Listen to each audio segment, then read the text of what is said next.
Now, the Kenya Meteorological Department has confirmed that the heavy rains and flooding being experienced in parts of the country are as a result of the El Nino, and has urged Kenyans in flood-prone areas to remain cautious.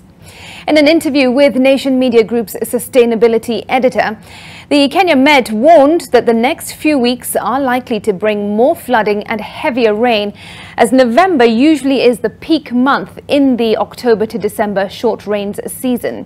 Here's Zainab Wandati with that interview.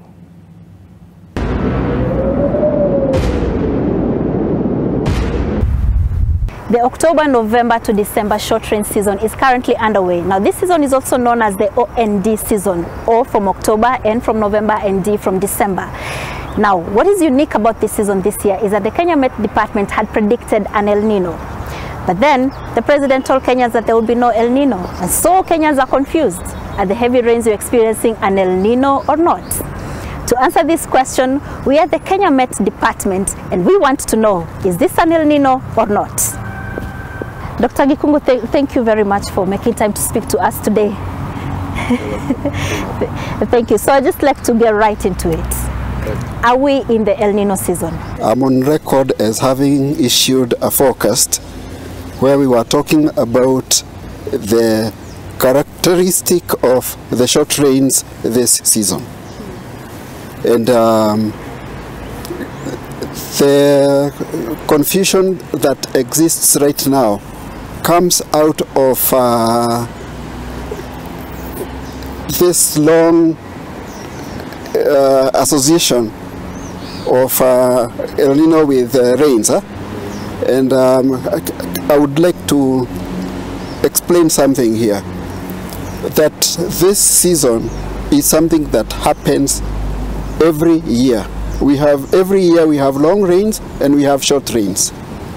Sometimes we have a reversal of the systems that drive the rains.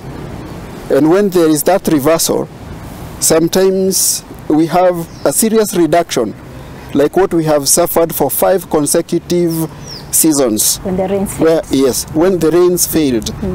And we refer to that one as La Nina. That is something I can explain differently.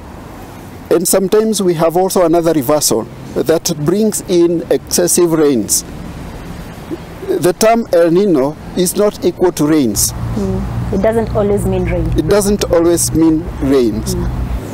When we have an El Nino event, it means excessive rainfall in some places, but it also means drought in some other places. Yeah, like in Australia and parts of South America.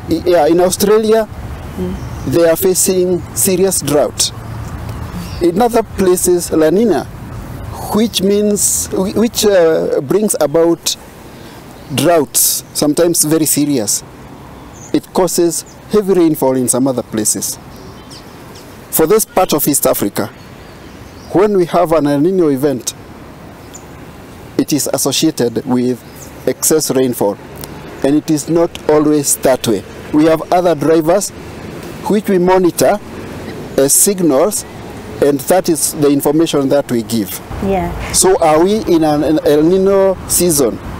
Our rainfall season is enhanced by the presence of El Nino and also the Indian Ocean dipole that is positive and has been so for quite some time now.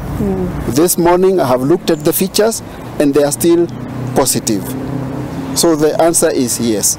You are on record issuing that forecast for the short rain season and saying that there will be an El Nino. Yes. But then Kenyans were told that no, there is not going to be an El Nino. Yes. Hence this confusion, the rains coming and flooding and people being displaced, more than 12,000 people displaced up north in Mandera. Hence the reason, is this an El Nino rain or not? And that is why I was explaining about the agenda setting of the press. Yes. Yes, because you picked that narrative and it has gone round, and so whatever I'm saying is deliberate, so that everybody gets to understand that El Nino doesn't always mean rainfall. It is not to everyone.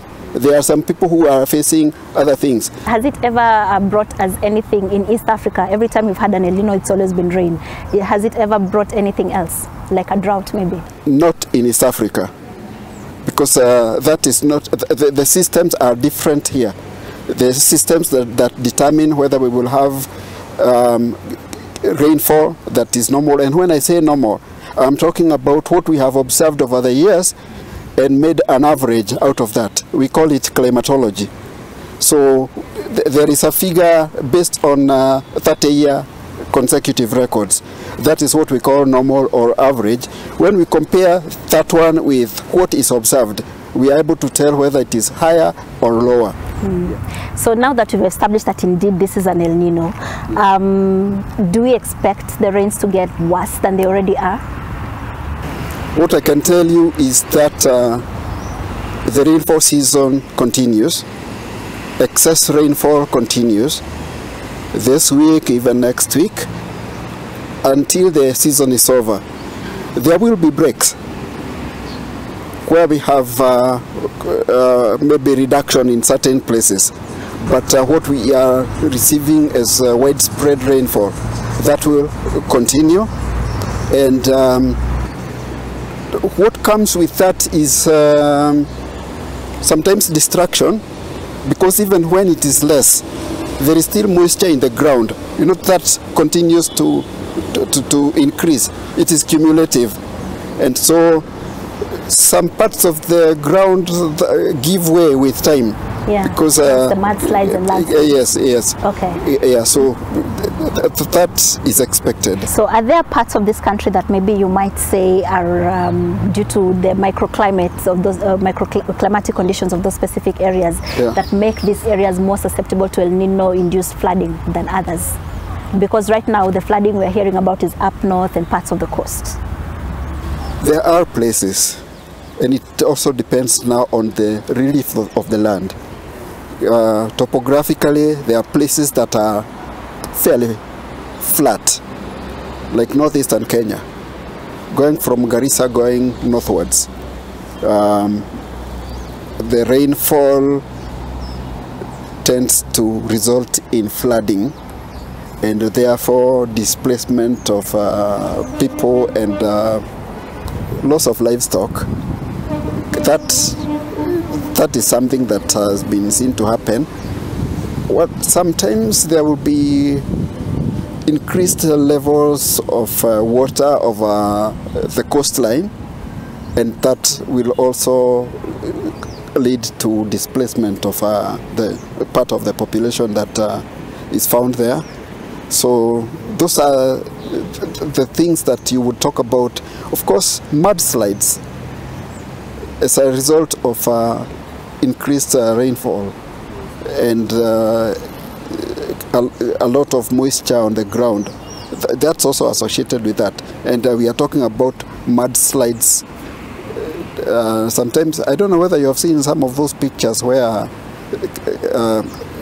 a whole section of tea plantation was moving like a river, as if it was a boat. Yes. Those are some of the things that you are likely to see. Yes, we also saw the truck where the 8 occupants had to be rescued with a helicopter. Yes.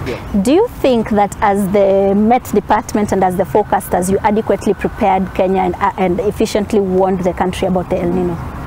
I would say yes. As director, I think I did my part. My people did their part.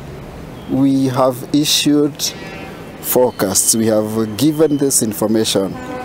I have attended meetings at various levels and given the information, some through slides, presentations, and so on.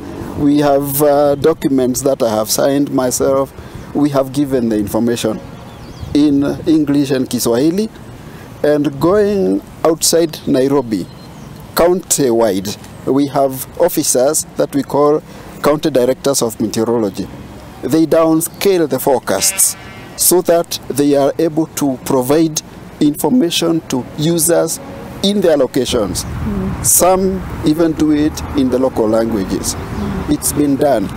So you've done your job, you're happy We've with done how our you did part. it. So then what do you think then Kenyans are told that Bino and Nino? Zainab,